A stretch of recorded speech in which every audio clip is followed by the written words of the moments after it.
What's up guys, welcome back. I'm trying something new today, so if you like it, let me know and I'll see if I can make it a regular feature. I painted this up for the Mango Miniatures Blood Bowl competition. My aim was to create a really intense cartoony feel using a lot of bright saturated colours.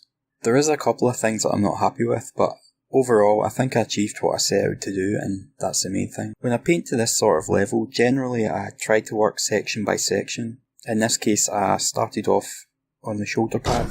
The yellow was done by basing in Averland Sunset. A little white was then added to create the highlight, and I used a technique called layer glazing to do the blending. To do this you simply block in your highlight, making no attempts to blend it. Then a glaze is made using a 50-50 mix of your highlight and base colour. This is applied over the area where the two colours meet.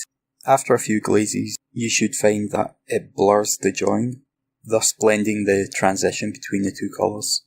This was then shaded, first using a glaze of Vallejo Armour Brown, and then with a further glaze of Scale 75's Sunset Purple.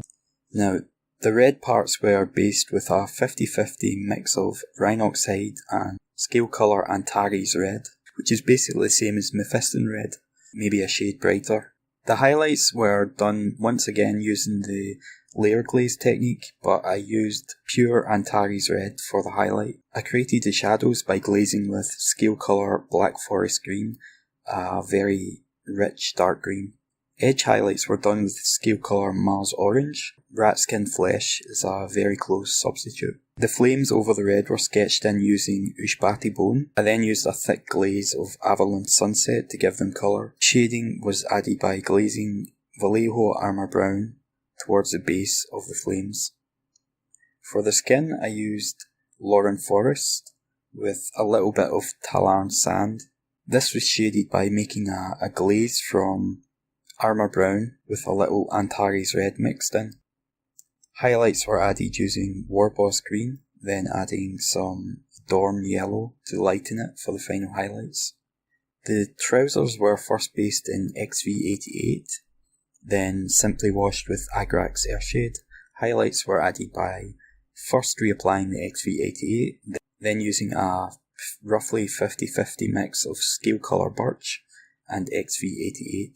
Birch is basically the same as Ushbati Bone, but the scale paints tend to matte down the GW colours, which helps when you're painting stuff like clothing, because it helps to give that sort of textured look. I then added a few little dots and lines to give the illusion of fabric texture. The shirt was a mix of Dawnstone, a little P3 rucksack tan, and some white. This was highlighted by adding some white to the base colour and shaded with some light glazes of Agrax Earthshade.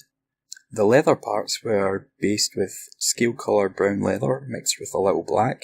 The highlights were then built up first with brown leather. I then added Mars Orange to the mix, and then used pure Iroko from Scale Colour, and finally some birch.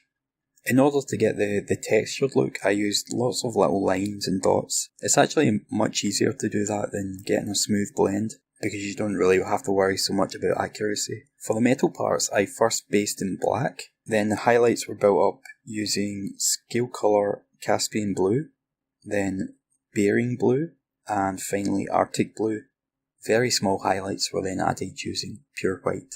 Okay, so I think that's everything. So as I said at the start, if you like this sort of colour breakdown, let me know and I'll try and make it a regular thing on the channel. Don't forget to subscribe, like and share the video. Goodbye for now, puny mortals.